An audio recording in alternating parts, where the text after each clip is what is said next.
familiar with John de Lancie's work? You know him as Q from Star Trek, and most recently as a character on My Little Pony. Discord. And it is my pleasure to introduce to you Mr. John de Lancie.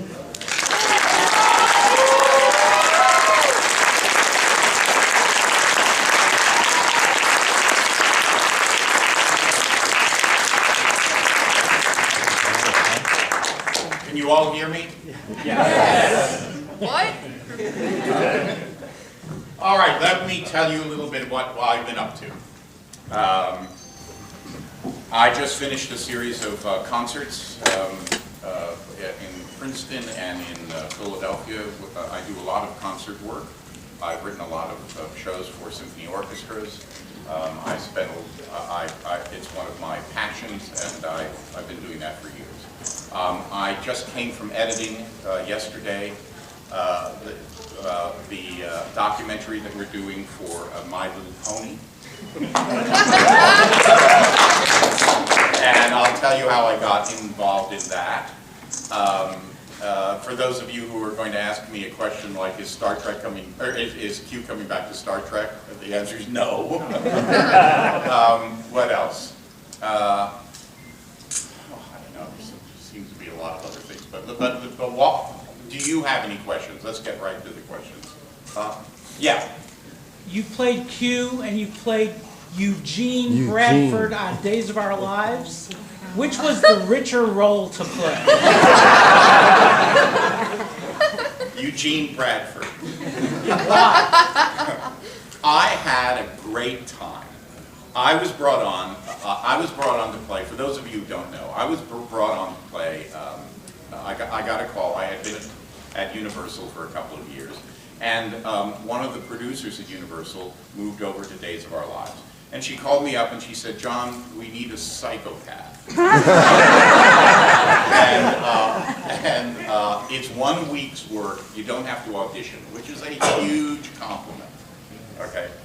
So I took a look at the show and a couple of days beforehand, and I went, well, what they want is a psychopath, but what they need is a comedian. The show just is really sort of okay. So I thought, well, I could be a psychopath with a sense of humor. So I did that.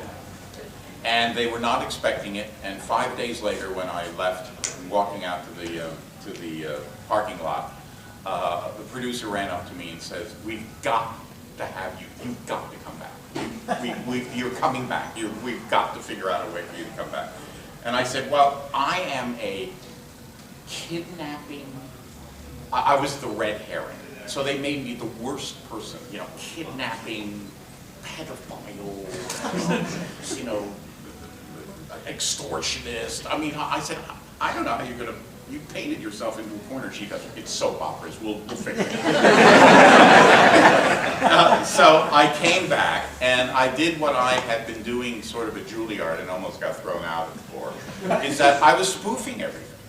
So I spoofed the soap opera. And we laughed and laughed and laughed. And I had 3 years of laughing. It reminded me of like when I was a kid in high school. I mean, I'm sure many of you had the same experience in high school. My idea of a good day in high school was it funnier than yesterday? That was my idea of a good day, and not whether I had done my homework, but just whether today was more fun than yesterday.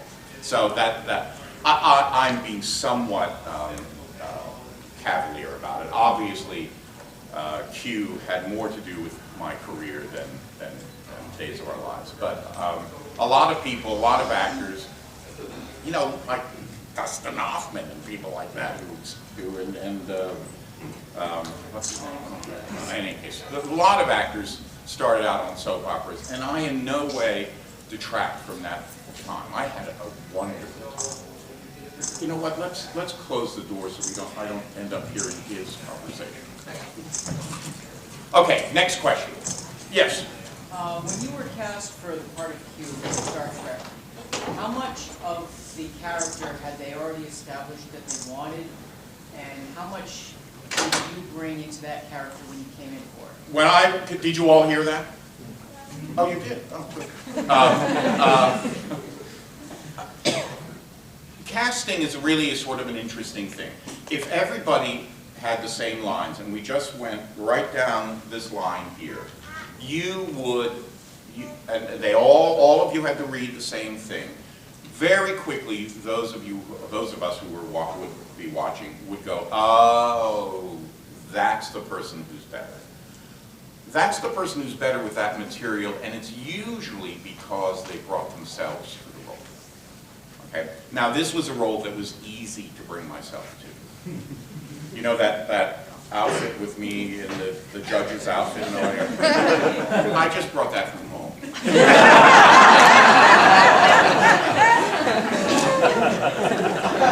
There was a lot of this in the house. Take it out to the kids. So, yeah, I brought myself to the role. Now, that doesn't mean, but it has to be written so you can bring yourself to it.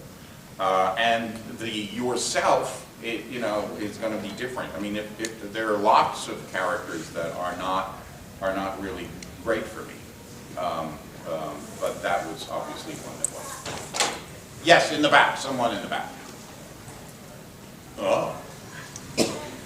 Nobody in the back? Oh, sure. Okay. What was your favorite incarnation of Q? The Napoleonic general, the judge, the Starfleet officer, the Civil War guy? What was your favorite thing to do with him? Oh yeah, the swashbuckler too. Buckling swans. Well, you know what? I've not been asked that question. I haven't thought. I think of it as sort of in its totality, and I've never thought of them separately. I can tell you the 21st century soldier, that silly styrofoam outfit I was wearing. It was horrible. I thought that I would have liked to have seen myself do the soldier, the military guy, a little bit longer. The Robin Hood thing was good, but the problem is that I associate these with shows. So like the Robin Hood, I go, oh, well, that sort of was fun, but I didn't think it was a very good episode. So, it goes back and forth like that. Where I saw Q go from, in its totality, from all the facets, whereas the last show, All Good Things, where I had over, whatever it was, 7 years or so, had 6 opportunities, and I had created 6 facets, okay, like on a stone, a facet, and now it was an opportunity to sort of polish those up, and then to add 1 or 2 more, and that, for me, was the best,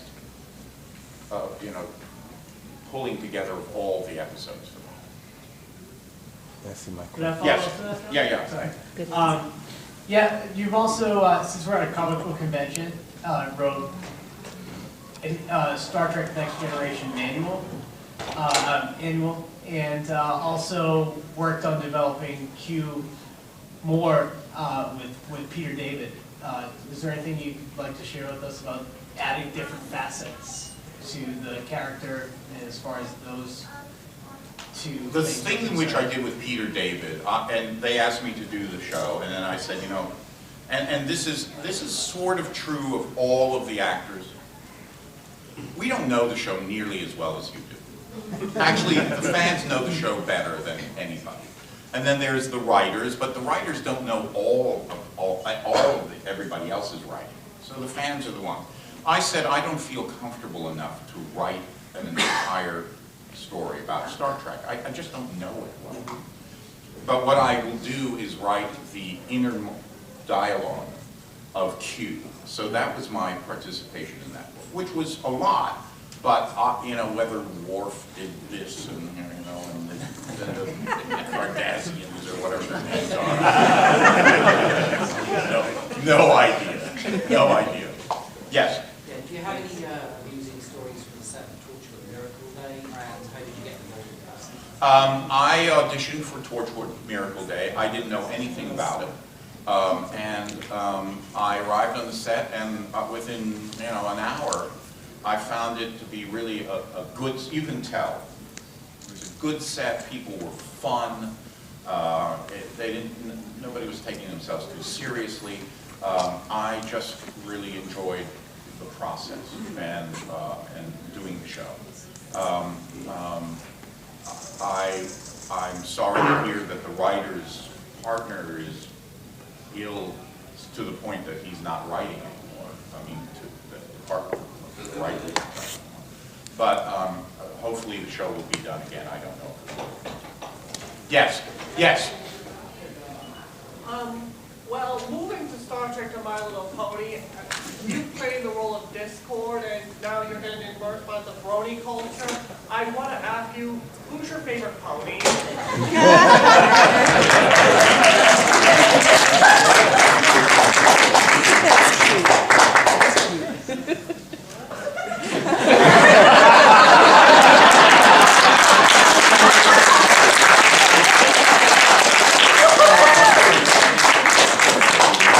I don't even know. It's so self-evident. Yes. Me? Yes. I used to do voices for My Little Pony toys and games, and I was wondering if you have any tips for people who want to be actors. Oh my gosh. Do I have any tips for people who want to be actors? Well, acting is a physical sport. And there was a survey that they did a number of years ago. I think it was in Germany, or maybe it was in Europe, all told. They wanted to see if there was any sort of through line between the top tier violin players, the mid violin players, and the hobbyist violin players. And they discovered that there was. Absolutely, unequivocally, there were no exceptions. If you were a hobbyist, you had only spent 10,000 hours practicing. If you were a middling player, you had spent 15 to 20. And all of the top players had spent 25,000 hours practicing. Okay? So the notion that things come easily is a notion that we have unfortunately sort of fostered, perhaps in this country. The notion of celebrity, the notion of it's all easy, it should be easy. It actually applies to acting. Acting is a much bigger, I always think when I think of acting, I think of the Statue of Liberty. Give me your tired, give me your C and D students, your F students. Give me your, the kid who didn't, do well in much of anything, and you can still come under the umbrella of acting. That's true, but acting you have to continue to do. I started out, I got into acting mostly because I had flunked out of law school, not law school, but 2 schools. And the problem was at the time is that people said, back in the Pleistocene when I was going to school, that I was stupid. And in point of fact, I had a thing that was just beginning to be understood, which was being dyslexic. I couldn't read. I struggled with reading. So I was very fortunate in the case that I had a teacher in this school, which was a little private school for wayward kids, and the next step was military school. Okay, I had a teacher, and we used to do wonderful projects. I mean, my class was made up of 19 kids. Okay, so the senior class of 19 kids. He would come in and he would do, we're going to do the Mozart's Marriage of Figaro. I'm like, and he would make us do it. And we're going to sing the Messiah, you know, Handel's Messiah. And one day he came in and he said, we're going to do, it was in April, we're going to do Henry V. And he said, de Lancie, you're going to play Hal. And I had to read Henry V, Shakespeare's Henry V, and I had to learn it. And when I did it, everybody went, wow, you're really good at this. And it's the first time that anyone had ever said that to me in school, ever, on any level. So I just, you know, like a moth to the flame, I just went in that direction. You know, I think that I would have been good at other things, but I went in that direction. And that's when I went, when I decided I have to learn how to read. So I began practicing. And I practiced and practiced, and I read out loud.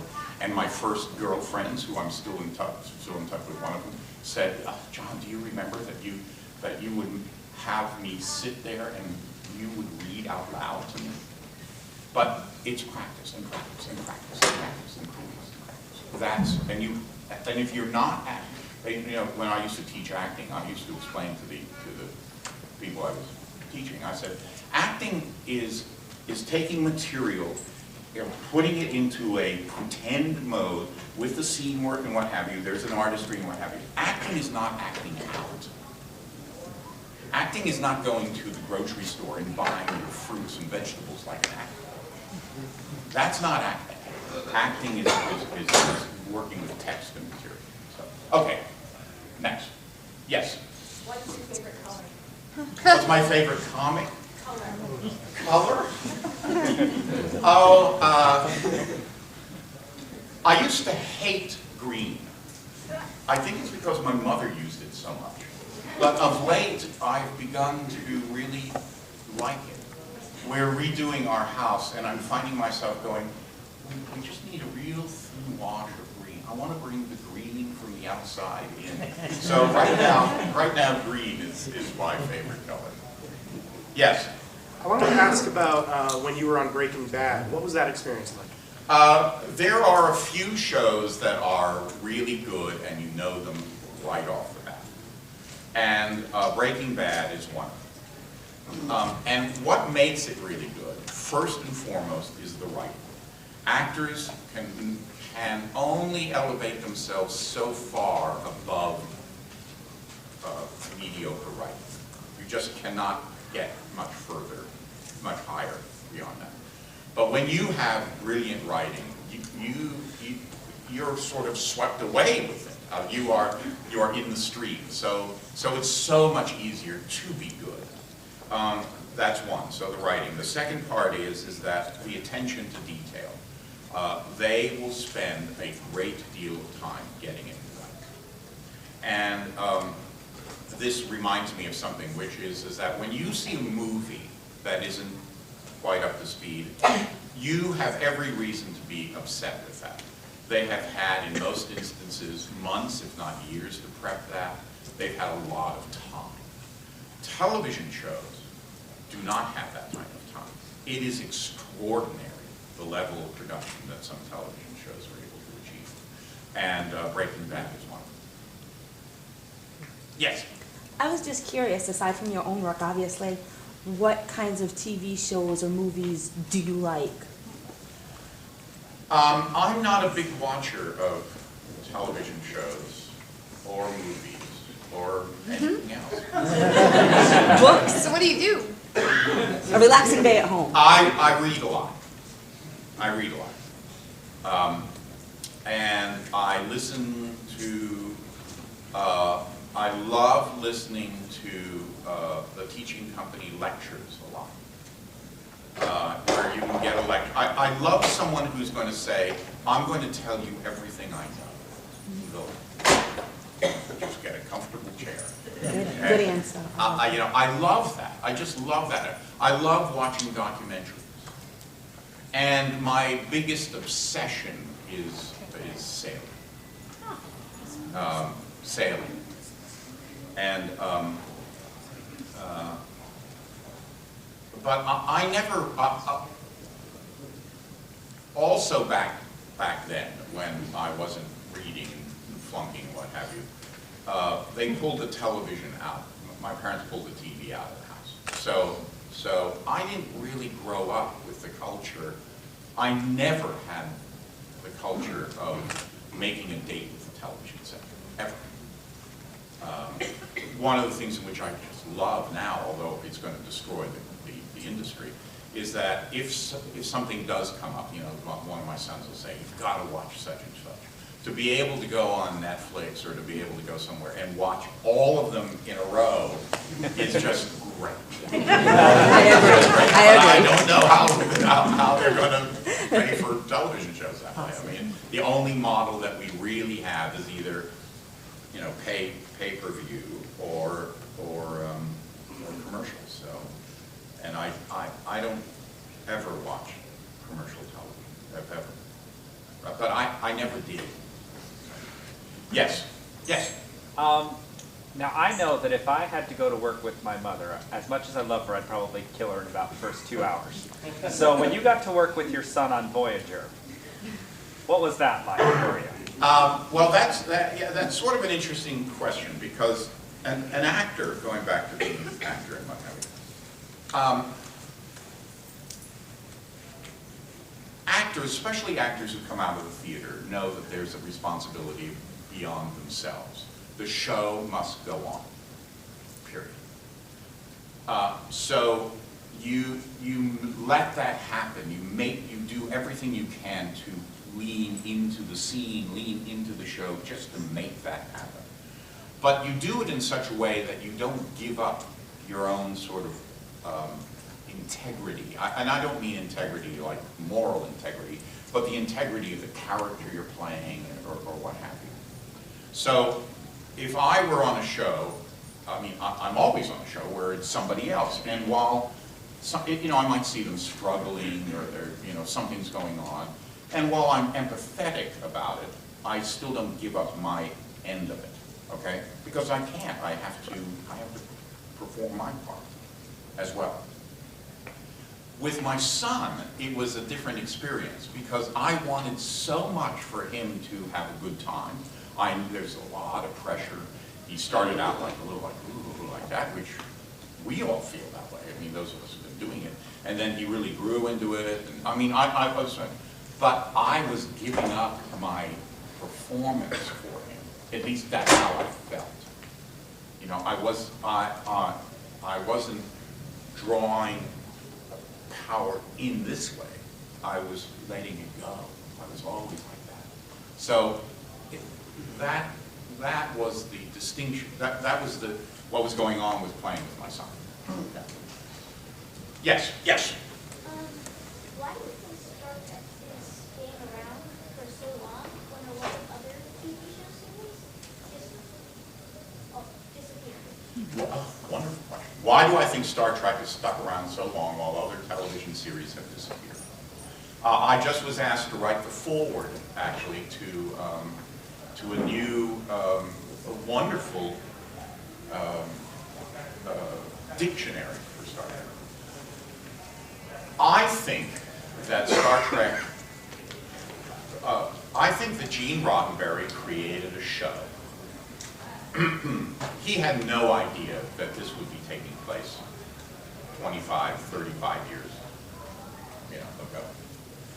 He created the show at the perfect time for the fans to do something, the people who loved the show to do something that had up until now not really been done, certainly in the world and in the genre that he was in. And that is that he built it and they came. Okay? And they created a community. And it was a community that said the world could be, the notion of the show is that the future could be better through science, technology, through acceptance and tolerance, you know, through those that stuff,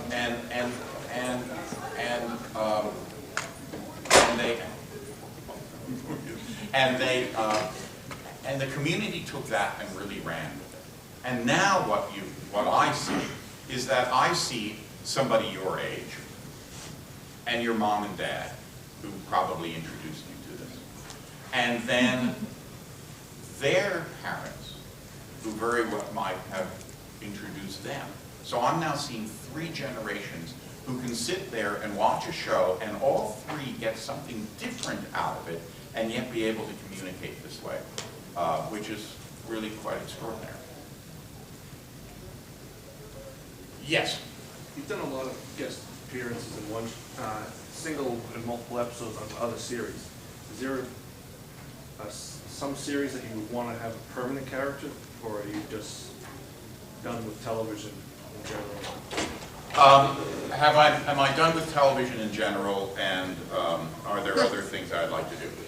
You know, I'm sort of at the age now where I'm actually more interested in what I call tasty morsels. I don't really need to do it. I want to do things that are interesting. That's all. I like the alien voices.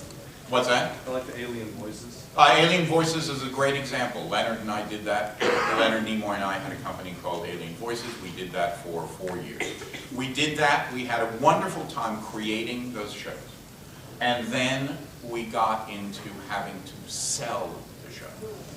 Sell them. I mean, literally go, you know, there are, you know, whatever, 2,700 units of this and stuff like that. And we looked at each other one day and we went, well, we're not really salesmen. There are people who do this far better than we do and enjoy it. And this is not what we enjoy. So let's stop doing it. I know you have to be in a position to be able to do that. But in my life, in my work, I'm always freelance. Everything's freelance. There is no net. So I'm used to that type of, I'm used to operating that way. So I go around looking for tasty morsels. This documentary, I've never done a documentary before. I watch tons of documentaries. I recognize that the Brony community was a very sort of unusual community. I mean, at first blush, you have to say, 20-year-old guys watching a cartoon intended for 10-year-old girls.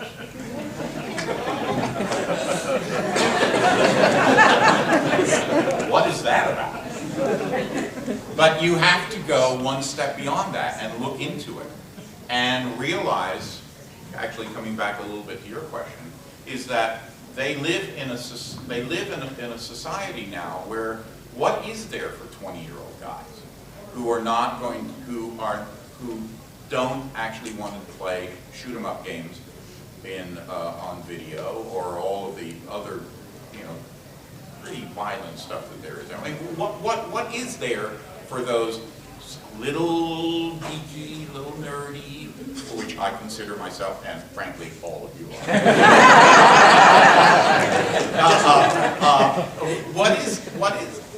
What is there? And that they are willing to brave the ridicule, to go back to a show, extract from that show certain notions about how life should go, to be kind, to be generous, to be loyal, to be, you know, friendly, to be, you know, like that, and to live that. I thought, well, there's something here, and it reminds me a lot about the early Star Trek crowd.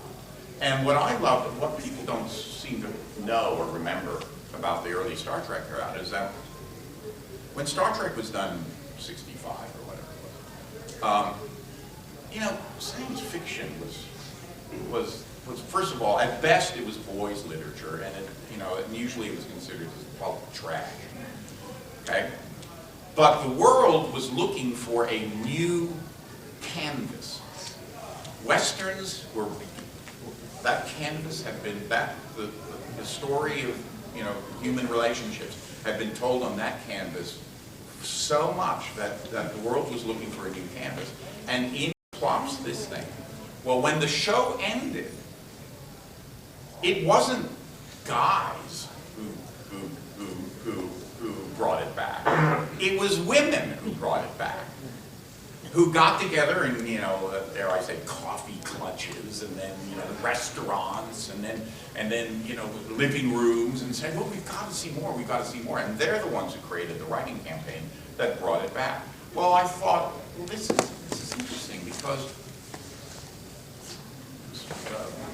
My Little Pony Friendship is Magic has been embraced by these 20-year-old guys, which is so unusual, and it has infused this show with a new energy and a new dynamic. So, going back to Tasty Morsels, I went, oh, well, I could spend some time in this world. Not a lot of time. I mean, I don't want to live in the world.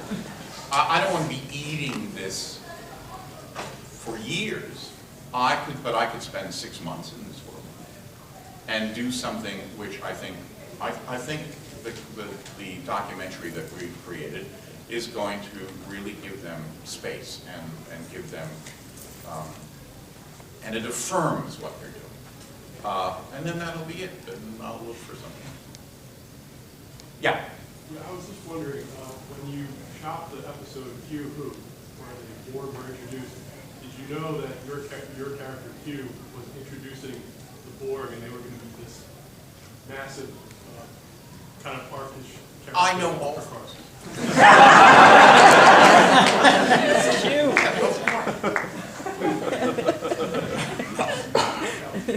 I mean, you know, maybe the writers did, but they don't. I didn't need. No, I didn't. Or I don't. Yes, in the corner. Yes. Given that you've now played two more or less all-powerful characters, Q and Discord, one that's kind of good-ish, one that's very evil, what to you was more fun, being good or evil?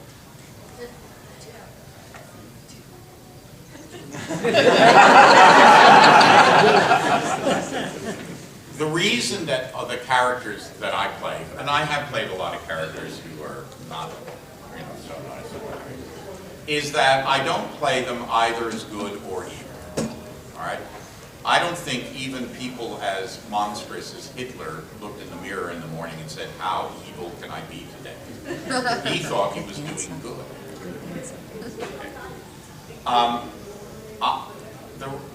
I play villains in a way as if they were heroes, to the extent that I want to make sure that the audience, at the end of the play or the episode or what have you, goes, you know, I understood his point of view.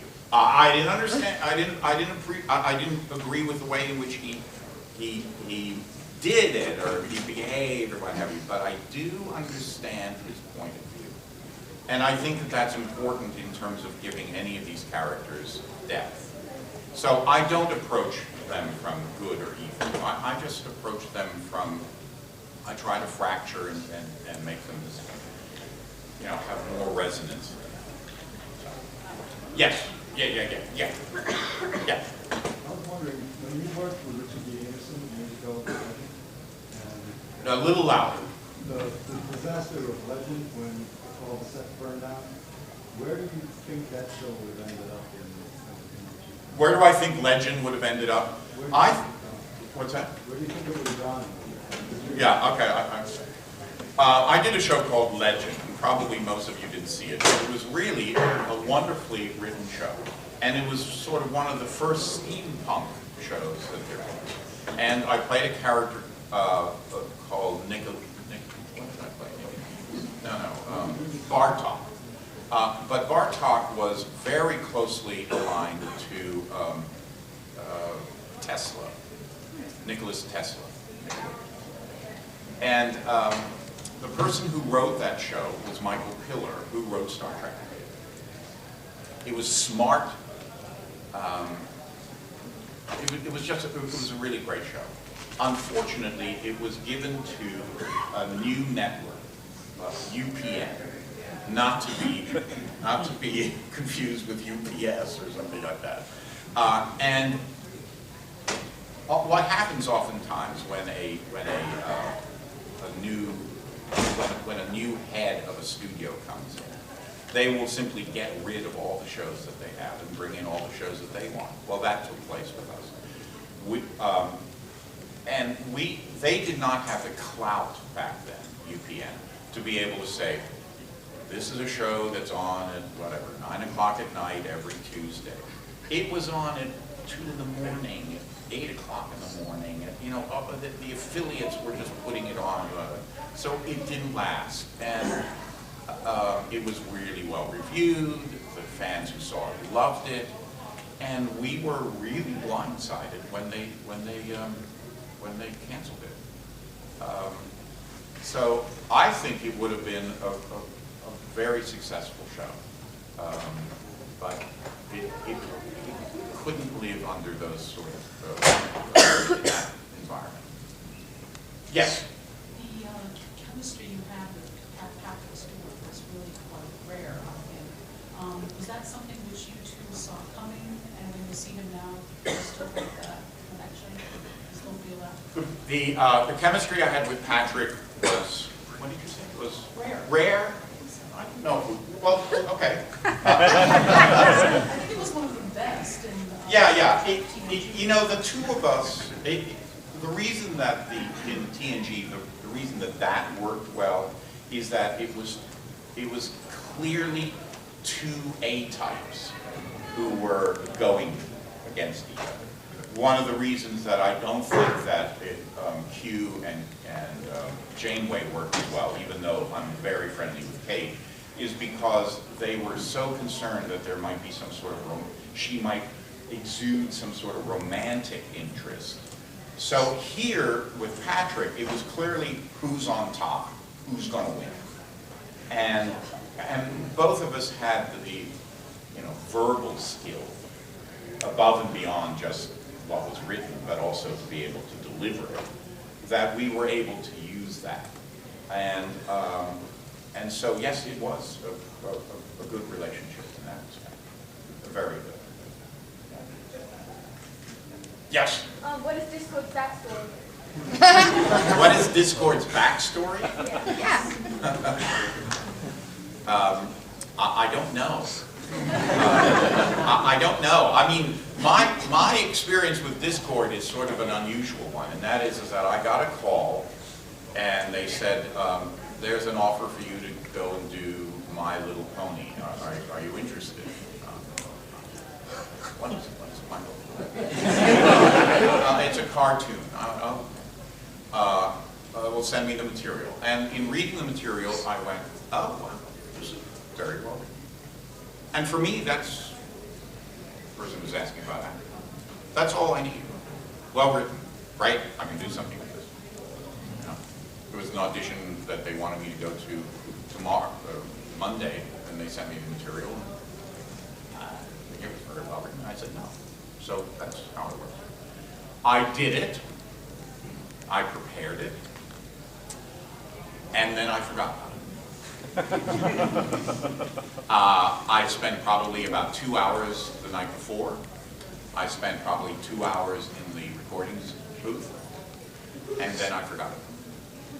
And 3 months later, I went down to my computer in my office, and it was filled with maybe many hundreds of emails. And I'm reading the emails, I'm going, what is this? I'm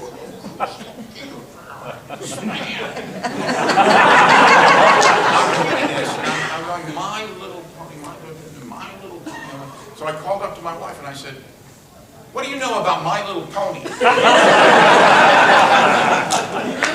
She said, well, it's a cartoon that you voiced about 3 months ago.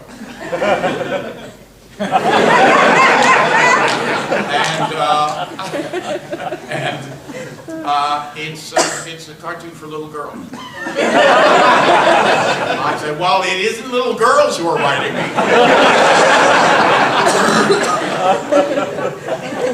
So, I haven't had much time to think about the backstory, okay? And that's, I think, the only one I've done. I don't know. So, I did one more, actually, after that. And I don't know if that's ever forgotten. It hasn't? No. Okay, yes. Out of everything you've done, what was your favorite thing to do? Probably the thing, and you know what, you'll never see it because it was a play, but you can read it. And I highly recommend that you read it because everything in it, every word that comes out of my mouth, I believed in, which is really unusual, is George Bernard Shaw's Man and Superman, including the Don Juan section. I really recommend that you read that book. The lady behind you. I'm curious, you played Q in 3 of the series that I know of, and we know Q like messed with the crews of Next Debbie Generation does the Enterprise and Voyager.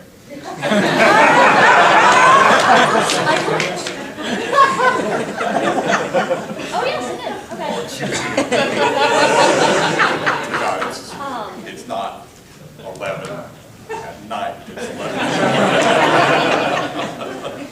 I wanted to know how it was different doing Deep Space Nine, where instead of the captains were, you know, trying to fight for control with you, Cisco kind of just told you to bug off. Yeah. And is that like interesting to have Q just be told to go away and be ignored a little bit? I didn't think, the best things about, when the character worked absolutely the best is when it was about big philosophical questions and not about whether Q loved Bosch or fighting with Cisco or any of that stuff. So I don't consider that to be a particularly brilliant episode. Yes. Yeah. Oh. I was, sorry. Go ahead. I was wondering, seeing as how you have clearly expressed a French background, were you even considered for the role of Patrick? Was I? No, I was not considered for the role. Yes. Do people ever like come up to you on the? Oh wait, was that not me? Go ahead. Oh, okay. Go ahead. Sorry. Do people ever come up to you on the street and ask you to do impossible things because you're cute? I've told this story before. Do you? For those of you who haven't heard it, I was walking down the street in New York, and it was around twilight, and there, you know, the blocks are sort of short, and I got up on my side, and then I saw a guy also coming up on towards me, and I could, you know, you're sort of scanning. I went, wow, that's a big, really scary, you know, guy. And so we're continuing to walk, and I looked again, and he's looking directly at me. Oh, Christ. So I move this way, and he moves this way. And we're getting closer and closer. And I move this way, and he moves this way. Until finally he's right in front of me, and he's this. And now I have my hands out of my pocket, my knees are bent, I'm ready for the fight or flight mode. I'm thinking, I'll get mugged. But, you know, and he comes up and he goes, "Are you cute?" I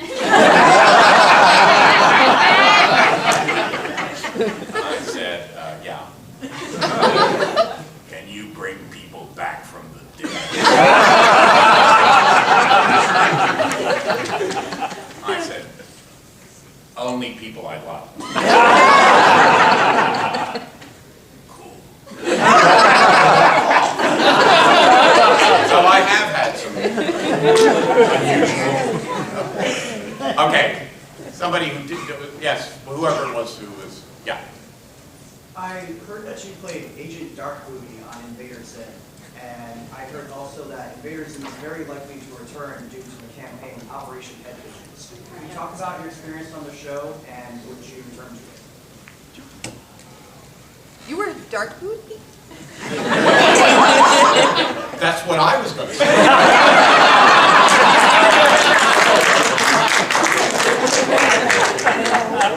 And what's the name of the show? Invader Zim. Do you remember that one from the 90s or 2000s? No? Man. Yeah. Well,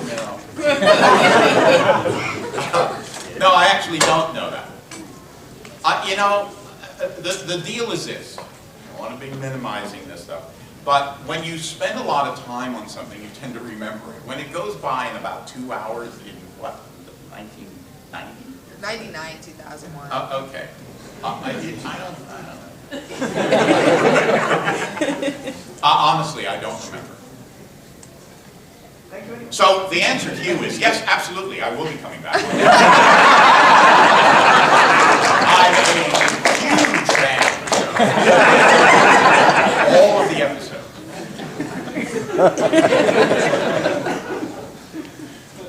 Yes. So since you were on Star Trek, you get to see a lot of Gene Roddenberry's ideas of technology and the changes for the future.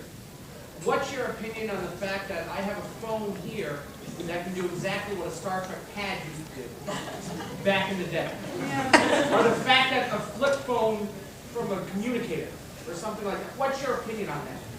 Well, I think that that's where, I think that's one of the great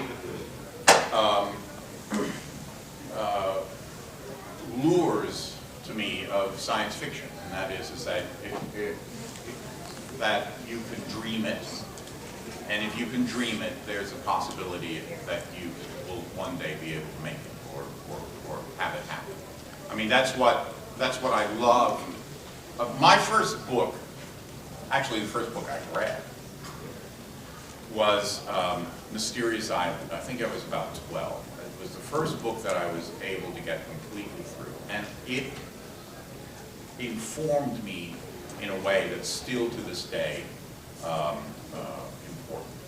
I don't have to. Do any of you know what the story is? It's Jules Verne. It's a bunch of guys, Civil War. They jump into a balloon. They get to an island, and they have nothing. They have nothing. But because they know so much, they're able to create a society. And you know, I just remember reading that, and you know, the guy would say, "Oh, there's a lot of iron ore in that you know, mound of dirt over there. We'll be able to make hammers and tools." I just put the book down and just was like, oh, to know that and to be able to have that. So I love that part of it.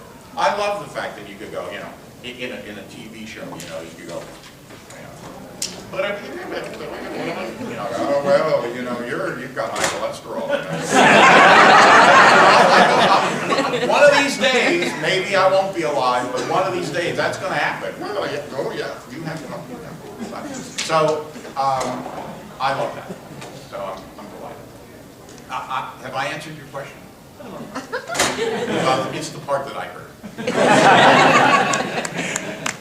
Yeah, all the way in the back.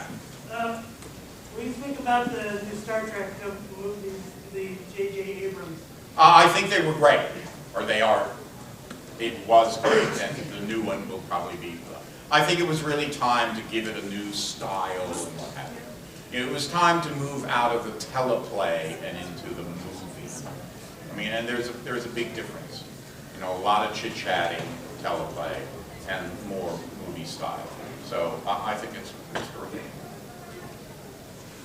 Yes, sir. Yeah, since we're on the subject of TV shows, do you prefer less reality TV or more reality TV that's in the movie on? I'm not a big reality TV fan. No. Mostly because, I mean, you know, they could be documentaries about something that's interesting. Documentaries about, what is that person's name? Kim somebody? I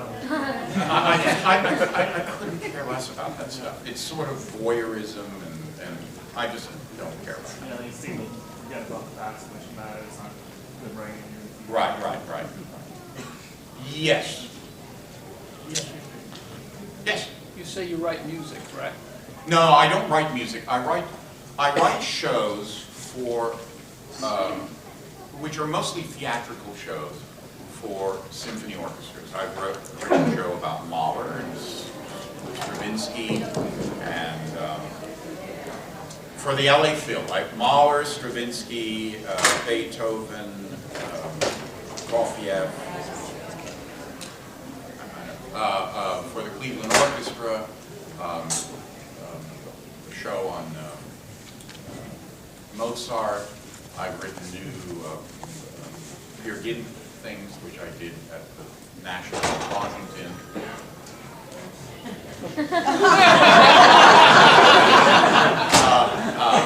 National in Washington, in Sydney, Australia. I've done a lot of shows, Midsummer Night's Dream, Romeo and Juliet, Bourgeois Gentleman, at the Ravinia Festival in Chicago. I just was there. I did a new rendition, sort of new narration for The Magic Flute. So that's what I do. Yeah. My wife was thrilled when they brought the character of Calliope back to Days of Our Lives. She's wondering if you would be willing to reprise the role of Eugene. You know, they asked me to do that, and I said no. I said no because I don't think you can go back. We've all gone back to, you know, visit girlfriends or boyfriends and you know, towns and restaurants and, you know, and it's always a sort of a disappointment. I think that the fans generally would go, oh my God, he's really old.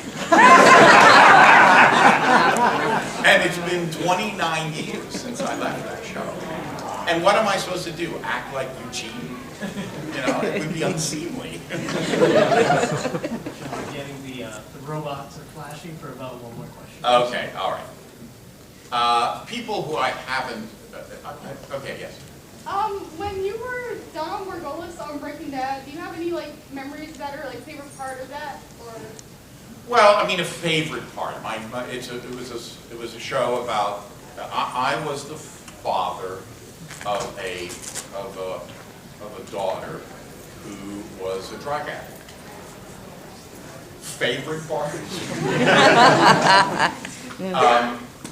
It was really sad.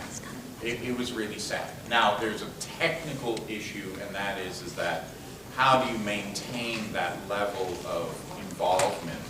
I mean, I have children, so it wasn't hard to be able to substitute and imagine that. But how do you do that over a 12, 14-hour period and stuff like that? There's that. Probably the best thing, and which is the case with all shows, the best thing is that, before I say what the best thing is, you know, when I first heard about it, I was in Syria. I was in Damascus, Syria. And I was looking, I'm so upset about what's going on in Syria because it was a great place to visit. If you're at all interested in antiquities, oh my gosh. I mean, in any case, I was walking around some ruins and somebody turned around and went, oh, you're James' father. Which is from that show. The best thing is that I've had kids come up to me and say, and I didn't ask any more, but I could tell that we were in that sort of zone. Say, you know, I now know how my parents felt with my situation. And I just thought, wow, that's a great, because in that show, in Breaking Bad, I play a character which was very unusual from what I usually play, and that is, I was a true victim of what was going on. I didn't know what was going on. All I knew was that my daughter was a drug addict, and that I was there to help her and to do everything I could to make sure that she was going to be okay. I had no idea what any of the other relationships were, so that my going through those relationships in the show, where other people know, or you, particularly the audience, made it pretty pointy. Yeah. Okay, what else? Yes, sir. You've played not only a variety of roles, but a variety of mediums, from Q on a regular TV show, voice acting for Discord, or even game voice acting like in Quantum Conundrum. And Assassin's Creed, right? Yeah, Assassin's Creed. Really? And, I remember that. How different is it to sort of get into the characters or fit those roles for something so different from actually acting on camera or not? Okay. Every everything has a vibration. Every piece of written material has a vibration. A phone call has a vibration. And you have to allow that to speak to you first. And then what you do is add yourself then to it. And you add yourself to it, not only, you have to track not only what is wanted, but also what you consider might be needed, which gets into the really sort of the creative, risk-taking part of making choices. So the medium is not of much importance, at least to me. You know, on stage you have to speak louder. I mean, there's more to it than that, but you have to speak louder. On film, you're talking to somebody who's like right here. So if you were to do this, you know, they'd go, man. You know, film is more about thinking and letting the audience come in to see that thinking. On stage, you're too far away, so you have to sort of physicalize your thinking so that that's communicated. In voiceovers, you have to imagine the world that you are in, which is not usually really particularly well delineated. So you have to imagine it. But these are just, you know, these are things that one picks up. So to me, again, it's the material. Okay, one more. Somebody I haven't. Yes. Have you ever seen the episodes in which you were featured in Island Pony Friendship's Magic? Have I seen them? Have you seen the episodes? I saw the first one, yes. Okay. Is there a second one that's come out? Well, the first one's a two episodes, one part. Okay, right. I've seen all of that. I've actually seen a fair amount of the show in terms of having to prep for all of this. You know, people have asked me, are you, you know, having said that I don't watch much of anything, I'm not going to all of a sudden try to say to you, oh my God, I watch every episode of my I know that the show is well written, it's well voiced, and it's well animated. And I have watched probably 10 or 15 shows that have been recommended to me to watch. I am less, but having said all that, I'm less interested in the show than I am in the people, in you. I'm less interested in the show than I am in you. That's to put it succinctly.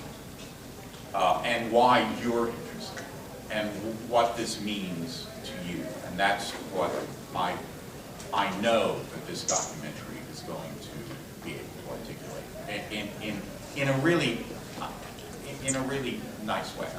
I'm there, and you know, discussions with Mike Brokoff just not yesterday, the day before yesterday.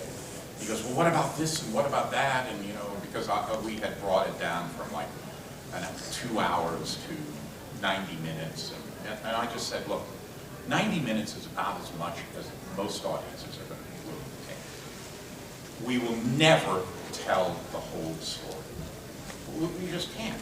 But what we can do is really give a really nice entry point. Really be able to open the door for people who go, I want to know more. By all means. By all means. So we're still trying to, we're making a documentary which while I believe the initiated will go, oh my God, that's great, but there should have been more. We're making primarily a documentary for people who say things like, Bronies are a bunch of homosexuals who are living on food stamps and disability in their parents' home so as to be able to watch cartoons all day. No, that's not. That's not it. That's not it. And that's the thing that got me angry enough that a new fan base that was centered around actually being nice and good and tolerant and accepting and all that type of stuff was being put down by people who just, you know, knocked that out. They could say it 1, 2, 3, 4, without knowing what they were talking about. And I just went, these people could be helped. On a more uplifting note, one last question. One? Yes. A lot of actors end up directing later on. Is that something you're looking at? I've directed a fair amount. I direct operas. I used to direct a fair amount of operas. And I would direct more. I enjoy directing. I would direct more. The problem is that you know, the world is, the arts is just being compressed. So there are a lot of directors who, that's all they've done. And, you know, to have an actor come in to direct, you know, it's sort of like having a director come in to act. You kind of go, oh, you know, so I enjoy directing. All right, it's been great. Thank you so much.